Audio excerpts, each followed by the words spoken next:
An entire world is ready for you to start your career teaching the path to wellness. Mastering the science of mindfulness. And the art of coaching. To help clients achieve mental, emotional, and physical betterment of life. Through movement, nutrition, recovery, and regeneration. Because impacting one person impacts a family. Impacting a family impacts a community. And impacting a community impacts the world. Become an NASM certified wellness coach.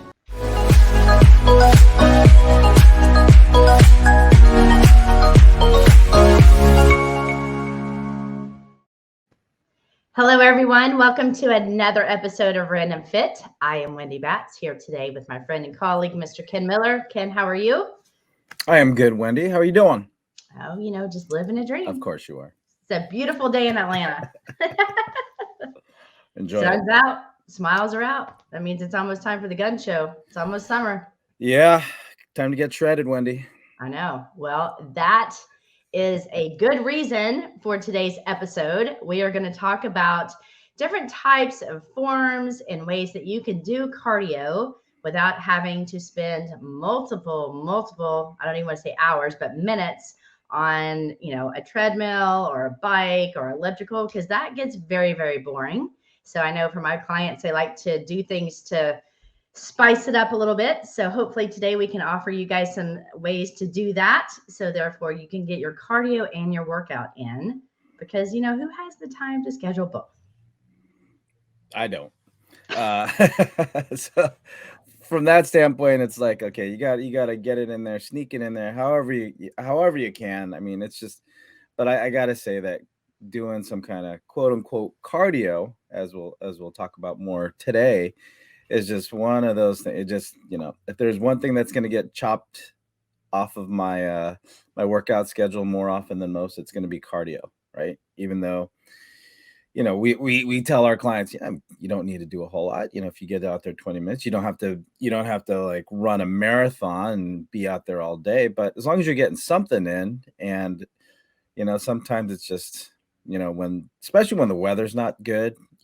Like I know we're getting through winter and into spring, and of course it's when you feel like doing cardio, that's when you go like, oh, it's raining. Oh, of course. That's the only time I feel like doing cardio is when I have a really good excuse of why I should not go outside to do anything. So, I know with my clients, scheduling is the number one reason that cardio kind of gets put on the backside. We've talked about when we do our workouts that people don't want to foam roll, they don't want to stretch. And if I start to talk about cardio, they're like, seriously, like there's got to be another way. And luckily today we're going to talk about that, because there are some ways that you can sneak it in. And when you're doing your weights, I do metabolic blasts. I don't know if you've heard of that, Ken, but that's what I call it. I made it up. I don't know if I found that somewhere. I don't know if I need to give someone kudos for calling it that, but that's what I call it with my clients.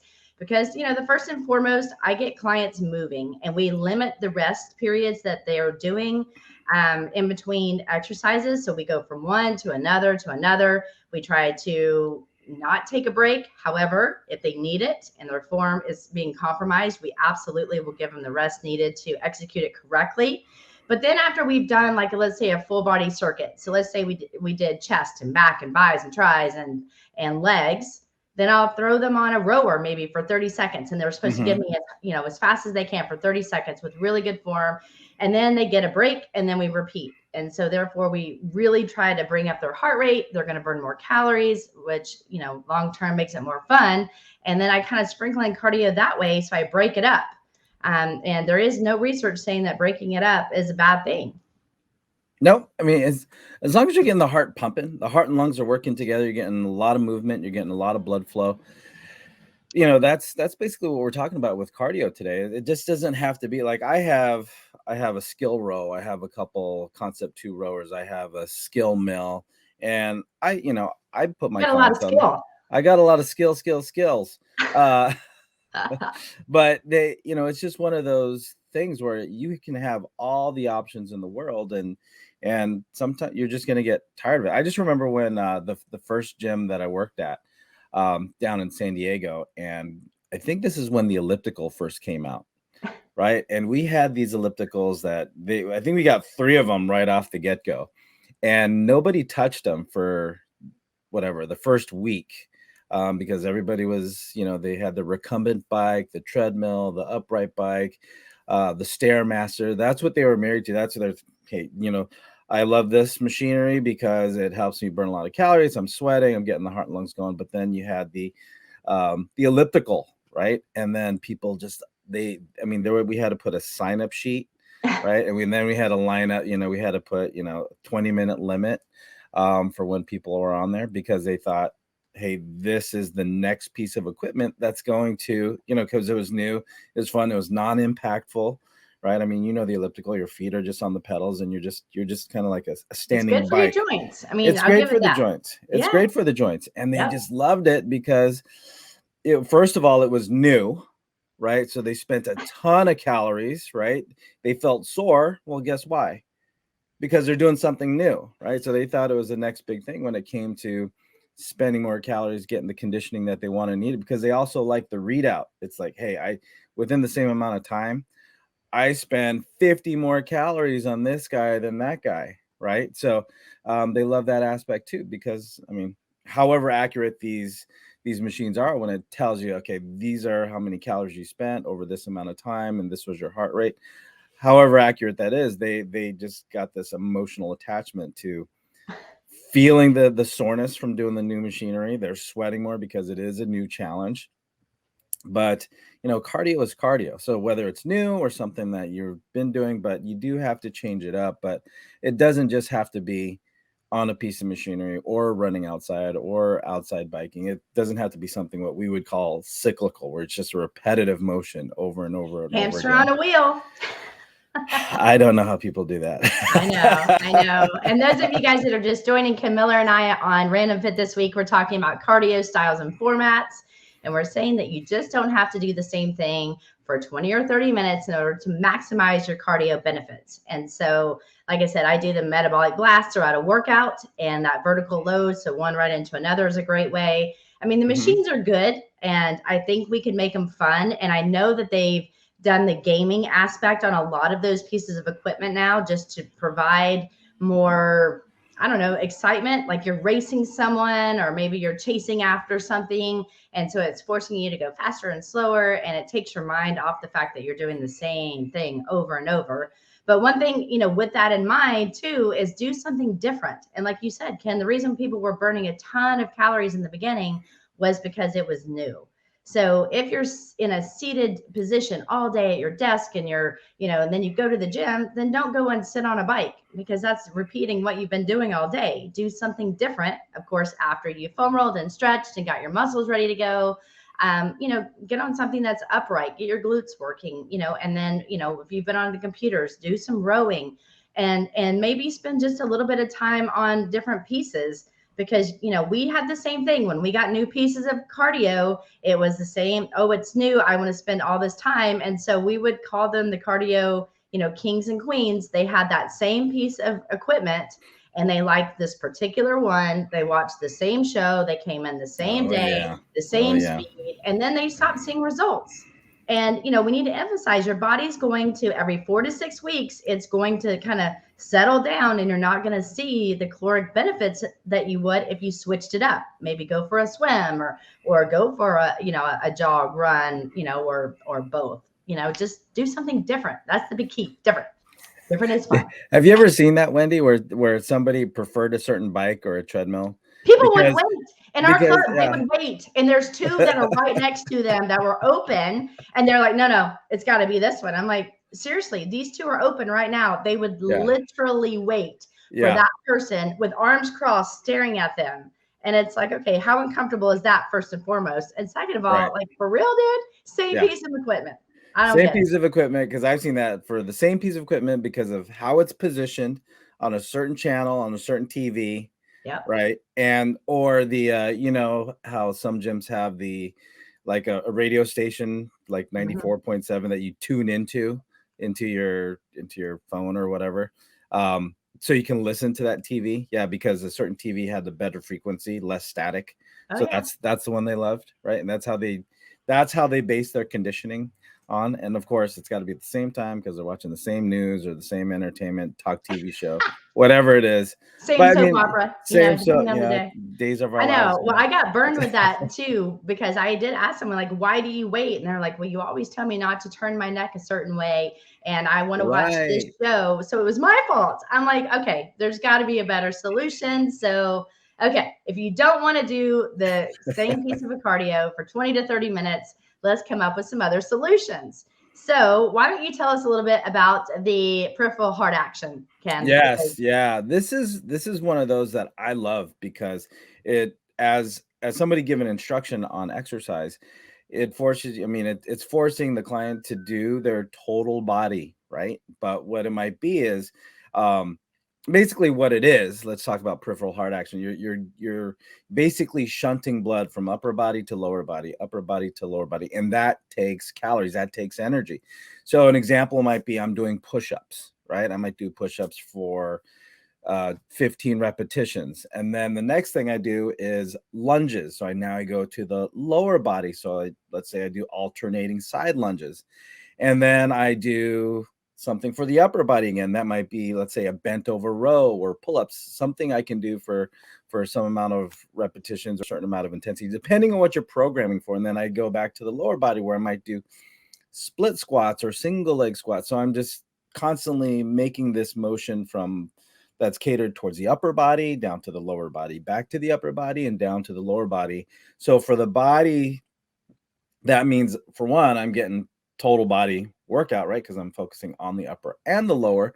It's taking calories and energy for me to get that blood to move to the front of my chest for all the pushing, down to the legs and hips again for the lower body, and then to the upper back for the pulling.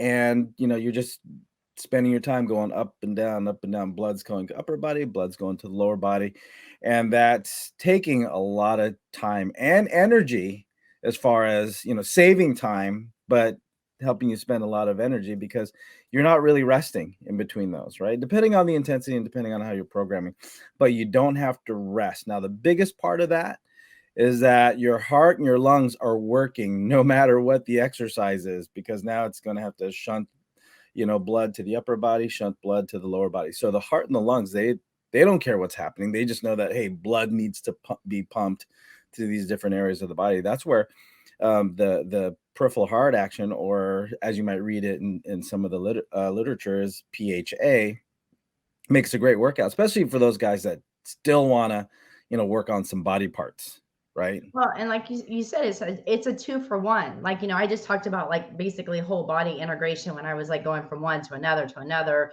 limiting rest. Again, if you need the rest, you need to take it. But just think, when you're doing that and you're moving from, like you said, upper body to lower body, or you're doing different circuits just with different type of body parts, and you're just going, down a certain way, switch it up. So one day, if you're doing that vertical load type program and then throwing in that 30-second blast and then taking a break and then repeating that whole thing 2 or 3 times, maybe the next day come in, or Wednesday, or the next time you walk into the gym, and try what Ken just talked about. That peripheral heart action is definitely tough. And same thing, when you're doing exercises where you're upright and then on the floor, again, when you're changing positions of the body, your body has to react in certain ways. And you also want to make sure that you're cleared to do that too, because again, if you've got blood pressure issues, you want to maybe kind of watch over some of this stuff and make sure that you're cleared and that it's safe for you. But if you want something different, try it, because I would say try what I talked about, try what Ken just said. And then of course, we're going to get into the high intensity types of workouts. And, before we start diving into the different ones, we want to say thank you guys for joining us today on Random Fit. Ken Miller and I are talking about cardio styles. And when we talk about HIIT, Ken, I think a lot of people think that a HIIT program, when they go through and they do these boot camps and they do this, that it's actually a true HIIT. When in all reality, it's not, because of the amount of time. However, it is a component because it is high intensity for an extended period of time. So when someone says it's a HIIT workout, just know that there is a difference between a true HIIT and like, let's crush it for 60 minutes and see how long you last. There's a big difference between the two. But I think different types of working out, especially at that high intensity, for someone like me, I love it because I want to get my butt kicked. I need to get in and out. I've got stuff to do. And if it's a 2-for-1 where cardio is included, it's definitely my go-to. Yeah, and it's quick, it's easy, and one of those things where when I'm dropping off one of the kids at swim, I know my son, one of the things that he loves it when I'm watching him. Like when I watch him swim, he goes, "Did you see me do this? Did you see my freestyle?" or whatever it is. So instead of me dropping him off and then go for a run around the park because I don't have time to go home and come back, but I might get a quick, short 15, maybe 20-minute workout when we talk about high intensity interval training. So, and something that's usually going to be body weight in my case, but if you're in a gym that's outfitted with, dumbbells and bars and things like this, you can definitely up the ante when it comes to the intensity. So usually when it comes to HIIT type of training, you're talking about fast ballistic movements. Either, you have Olympic lifts coordinated into the programming, some kind of jumps, especially repeated squat jumps, explosive type of lunges. And, with this, it's usually it's high intensity, so it doesn't have to last long, right? So the heavier the weight, the faster you're moving, you really can't do it for all that long, because as you start to fatigue, as you start to tire out, form and technique and posture and the ideal position that you and I always talk about, Wendy, starts to go away. So that's one of the benefits of HIIT, is that I can do my explosive push-ups, squat jumps, get all this done, quick sprints, and then get all that done. I'm a sweaty mess, but I have enough time to go by the side of the pool and start watching my son swim again, right? So I can get a good workout, check off that box, and go on to the next thing. Yeah. And I think it's important though, too, if you are going to do a HIIT workout, that you really do warm up great ahead of time. Because again, you go and you get out of a car, you've been sitting at a desk all day, and then you decide that it's a good time to go and lift as heavy as you can, as fast as you can, and move at different speeds that your body hasn't been doing all day. You could increase your chances of injury. So really taking the time to stretch, foam roll, kind of prepare yourself. And then when you're saying it's time to go, it's all hands on deck, and you go and you get it done. One of the type of kind of HIIT programs that I like to do is something called EMOM, or every minute on the minute. I like that one a lot. And I actually have my clients do it if we're going to do more of a circuit training. So this is really fun to do if you have a group and you have like a digital clock and you set it for, let's say, a minute, and you have like different stations. And, for that minute, you try to see how many reps you can get, of course, with quality and good form, doing whatever it is. And maybe one section is like push-ups, and another one is body weight squats, and another one maybe, you can have just like a big circle of something and then repeat it, and you're just following each other, or you can do it together as a group. I mean, you can do it obviously individually as well. But, it makes it fun because there's a lot of interaction. It's very social, and it doesn't require a lot of equipment. And that's the best thing, I think, when you're looking at some of this stuff. If you're out in the park, like you can, or you're waiting on your kid, or you're doing something, pick 5 or 6 different things that are kind of full body. So not just emphasizing one particular muscle group. Set your timer, and then every minute switch and do something different, switch and do something different. And the amount of cardio you get out of that, and how tired you are, and set it, even if it's for 10 minutes, you just did 10 minutes of exercises without taking a break. That is enough. I mean, that's a lot that you're putting onto your body. That's 10 different exercises. That's like more than most people do at the gym all day when they sit there for 60 minutes. So, again, quality is very important. You always want to make sure that your form is good, and that you're breathing properly, and that you're taking water when you need it, and taking breaks when you need it as well. But I think EMOM is something that I know my clients as well as myself enjoy doing, especially if I have my little guy with me, 'cause he joins in too. Well, I like how, you can enjoy it because you can take it, you get through, you pound through the 15 or 10 reps or whatever it is that you're doing. And then, that, okay, I got 30 seconds of rest, or you can say, hey, you know what, this is pretty easy. I'll go ahead and I'll get it done. And then I get the rest of the time to wait. But then then if you get that really hard exercise, okay, it's like, okay, I got 5 reps done. Like, let's say bear crawls, right? If you got to get 5 laps, right, back and forth, whatever the distance is, if you got 5 of those, you can do 2, take a break, get another 2, take a break, get another 1, and then take a break for the rest of the minute. So it's up to you as the exerciser. If you have set in your mind it's going to be 5 reps, 10 reps, 15 reps, and you've got a full minute, you can actually pace yourself to do it. You don't have to just bang it out, be done, and then wait the rest of the 40 seconds to balance out that minute to start out the next exercise. So that's where, if you are working with groups or as a trainer, you're the one leading the groups, or you're the exerciser within a group, just know that, hey, you have options. If you need to get good quality movement, like what Wendy's talking about, and you know that it's starting to suffer, take a little break, take a breath, slow down, get another couple reps, take a breath, slow down, focus on form, and then finish it off. And that's one of the beautiful things about doing it every minute on the minute, is that you have a minute to get the thing done. It's like if you work for a salary, if your compensation is salary, you just get the job done. It might be at your pace, right? But you know that if you're working independently, hey, I need to get you get paid by project, you're going to get that project done. Yes. And I guess I should kind of back up and say, when we do the EMOM, to your point, because I don't think I was very clear, you do set specific repetitions or distance or goals per section before you get started, because that's important. When I say you're doing as many as you can, it's different than what we're going to talk about next, when we're talking about as many rounds as possible in a set time. It's just, if you're going to do 15 and you're new to push-ups and you get 5 and you're like, oh, I need a break, take it. And then continue on. And if you do a few rounds of those same ones, because you can repeat, you can do, you set a goal, whatever that goal is between you, your group, or if it's a trainer, then try to beat that next time too. And then also think about how you're feeling. To me, the first round is always terrible. The second one, I'm like, eh. And the third one, I actually feel like I rock it better than any of them, because my body kind of knows what to expect. I don't know if you find it that way, Ken, but most people are like, oh, the third round, I'm going to be terrible. And they actually do better, form wise, as well as they kind of got the pace that they need in order to execute it correctly. Yep. Especially when you're leading groups, that's what I tell them to do, actually, is take your time, right? Get the form, get the technique, see how fast it takes you, and then you can make the adjustments.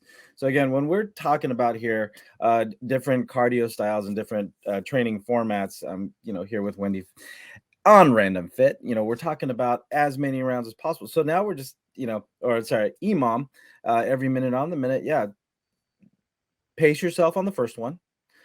Second one, give it a little bit more effort. And then that's where me as the instructor, I'll say, okay, here's where your form and technique could stand a little bit of improvement, make your adjustments, right? So whether that's to regress them, make it a little easier if you see that they're struggling, or, hey, let's up it up a notch, make it a little bit more challenging for you, because this looks really, really easy. You're finishing this minute within 10 seconds and you're resting for 50.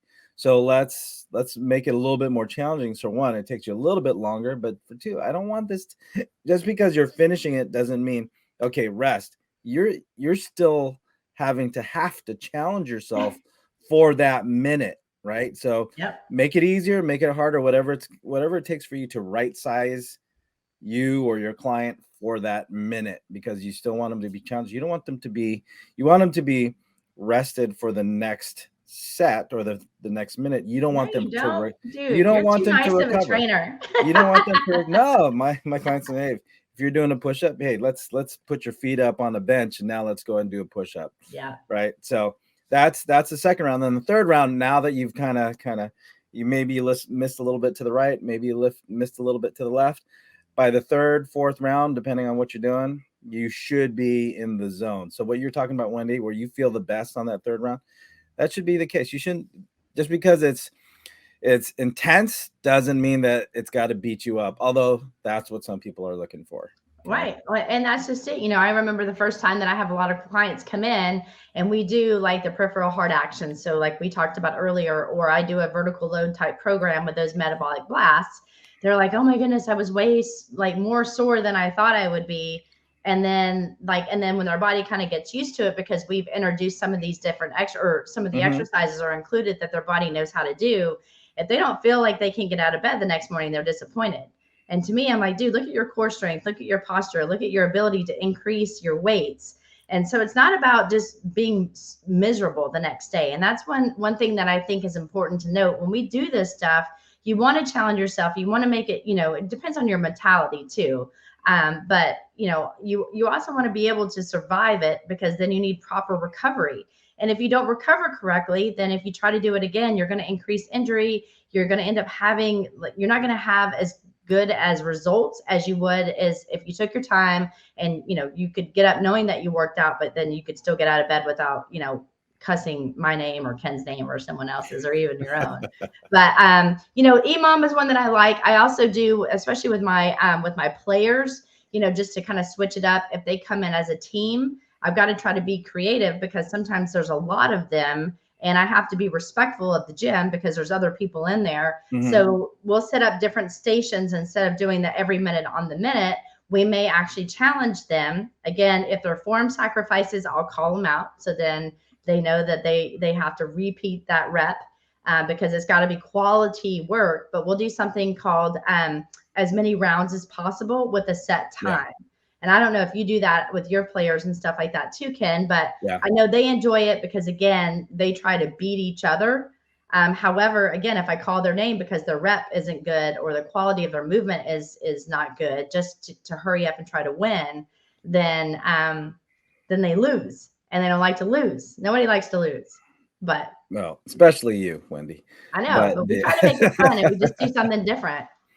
Yeah, and this is great for, let's say, if you have a group that maybe you only have 30 minutes, right? When they come in, and what it does from my vantage point, let's say if it's a matter of doing a certain amount of push-ups, pull-ups, and atomic push-ups using the TRX or something like that. Well, they're going at their own pace, right? Because they have a set time, and the bragging rights come at the end when they say, well, I got through this sequence in 5 times, or I got it 7 times. Well, let's say for pull-ups, I only have 4 pull-up bars, right? Now, if they're trying to get their 10 pull-ups, for example, and they have to rest, well, somebody can get in there, bang out theirs, and they can actually share equipment versus using a dedicated piece of equipment. So you let them pace themselves, and they utilize the pieces of equipment or the space, whatever it is that station dictates, and they get in, they get out. Some may need to linger, but this is where they can actually share pieces of equipment, to get their section done of that round, right? Do you have to let it linger? Do you have to? Yes. You know what? I think that's the second time we've actually talked about the cranberries. We should actually have that as our opening song for our podcast. All right, Eric, make it happen. We'll call and see if we can get the rights to that. I'm sure they'll be like, heck yeah, bring it on. That's a good pickup, Wendy. Actually, that song kind of chimed in my head as I was saying. Yeah, you're the lingering kind of guy, apparently, because every time you say it, that's the first thing that pops into my head. And those of you guys who are just joining us, we are not talking about the cranberries, but we're talking about cardio styles and formats here on Random Fit with Wendy Batts and Ken Miller. And we've talked about little bits of, like ways to change up your routine and, doing different exercises one after another, throwing in a 30-second piece of cardio equipment. That's always good. We've talked about every minute on the minute. We've talked about upper and lower body stuff. We've talked about as many rounds as possible. I mean, Ken, why don't you bring us into like because there's different formats of doing this, but a true Tabata. It's as easy as they come. It's 20 minutes. No, not 20 minutes, 20 seconds of work. Wow. If you've got 20 minutes, I want y'all to call me because I want to see this happen. Yeah. If you can do 20, it's 20 seconds on, 10 seconds off. And it's funny because I just had a training session yesterday where I had two young kids and we were working. I mean, I had them working and they were doing, I'd say the exercise was one had to, it was a jump squat. right? Which is probably, admittedly, it's a little on the longer side for repeat jump squat, but it was at their pace. And then they were doing these column lifts using the Viper Pro. So one exercise being the jump squat. So they repeated for the 20 seconds. So just more of a strength phase. So just more of a rhythmic, jumping, again, good extension, all the things that you're looking for in a good jump squat. It wasn't as fast as possible because they definitely got tired. They got their 10 seconds off, and then they did 20 seconds just lifting vertically the Viper Pro up and down. So once they started, that Viper Pro was not allowed to touch the floor. So there's just a bunch of hip thrusts, toss and catch, raising it up, toss and catch, bringing it down, repeated for that 20 seconds. So I had them go back and forth for 4 rounds. Okay, and technically, if you do a true Tabata, I mean, it would be 8 sets. But, if you're beginning and you really want to see and try some of this stuff, and you want to try like a true Tabata workout with the 20 seconds on, 10 seconds off, and you want to do that for 8 rounds, it's a very, very short, intense, so intense workout that truly by set 8, like you should be toast. I mean, we were talking about like 3 and 4, you kind of get your rhythm, but if you're new to it, then start lower, kind of get your body accustomed to some of these different workouts. And that's, that's what's hard. I know for my weekend warriors, myself, fitness enthusiasts that hopefully are listening to this, it's like, oh, well, she said 8 rounds in order to really, do a true Tabata workout. Yes, I did. But I also want everyone to understand that, form and quality is going to actually make you stronger. It's going to make you perform at a higher level. And then when your body has adapted to just what you're trying to do, because these are high demand exercises. This is intense cardio. It's not something that you would do if you're just getting off of the couch. Definitely don't suggest that, because at that point, that's when you would want to get onto the bike for, 5 minutes, 10 minutes, get yourself accustomed to, increasing your heart rate for prolonged periods of time. Then doing circuits, interval training, obviously super good, whether you're walking or running or on the bike or on the rower. And then try some of these, because when we say high intensity, these are true high intensity workouts that are going to challenge your cardiovascular system, your heart, your lungs in a totally different way if you've never done this before. Yeah. And just because we're using these formats, right? AMRAP, EMOM, that are traditionally anchored to high intensity exercises, you can throw in there like a single leg squat. You can throw in a recovery station, especially if you're doing a circuit. So if I want you to do, let's say, not that planks are easy, but if you've been doing a bunch of jumping and pushing, explosive push-ups, throwing med balls and things, slamming med balls, you can add a plank in there. You can do a single leg balance and reach.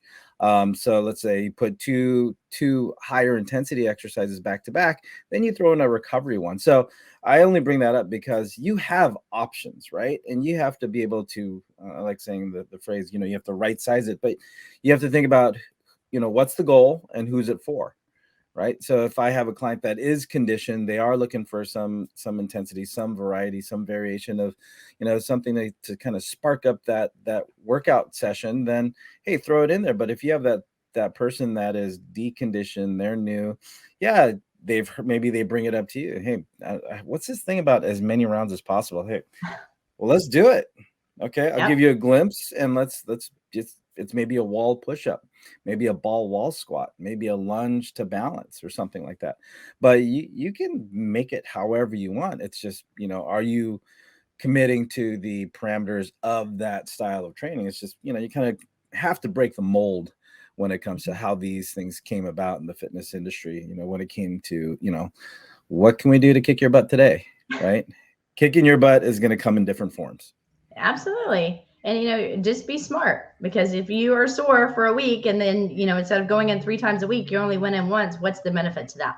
To me, that's a lose. You got one great workout in, and then after that, you didn't get anything in, then that there's not a lot of positive that I see out of that. I mean, one is better than none for sure. However, I want you in 3 times a week if that's what we're scheduled and that's what we're planned. And, when you're looking at your calendar, and I think, we're going to kind of circle this back, because I know we're going to be, we could talk about this probably all day, but I think my key takeaway is think about your schedule. Think about what you can do in the time that you have available that you will not delete that off of your calendar because something else came up. If you only have 10 minutes, these are some options that you can do to do your workout as well as your cardio benefit in 10 minutes, because 10 minutes is better than no minutes. However, ideally, you would want to get into the gym, do a really good resistance workout. It's great for your bones. It's great for, just life in general and activities of daily living. But then also think about your cardio health and, your heart health. That's so, so important. So if you don't have time to say, I can work out 5 days a week, 3 times in the gym doing weights and 2 times, doing cardio or whatever it is, then what can you do to sprinkle in the cardio, workouts within your resistance training time? So therefore you're getting benefits on both, because, that is a well-rounded program and you don't want to just do one or the other. You want to try to find ways to do both. Right. And I think as long as we all understand is that heart and lungs don't care where the challenge is coming from, right? For them to be, working for whatever they're supposed to do. Heart and lungs, they just know they have to pump, right? They have to pump and redistribute oxygen and carbon dioxide and get nutrients and blood, as red as they can be, and in order to give the muscles what they need to move even more. So I think, the part of it is, I think we all need to take away from this is just, it doesn't have to be 2 separate things. It could be one and the same. If you like weights, if you want to get your heart rate up, put them together. Just manage your rest.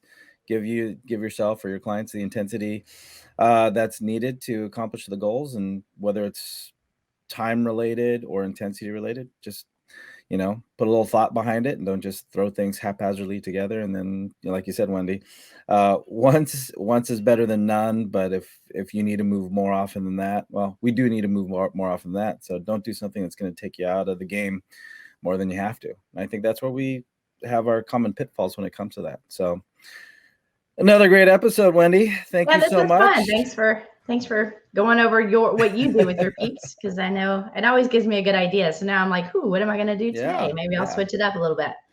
Yeah, maybe. We'll see. All right. So, hey, folks, if you love what you heard today with this session on cardio and the different styles and formats, like, follow, subscribe, and more importantly, comment. Let us know what you're thinking, what you liked about it, even what you didn't like about it, and what else we can do for you. So until next time, Wendy and I from Random Fit, thank you and take care and be well.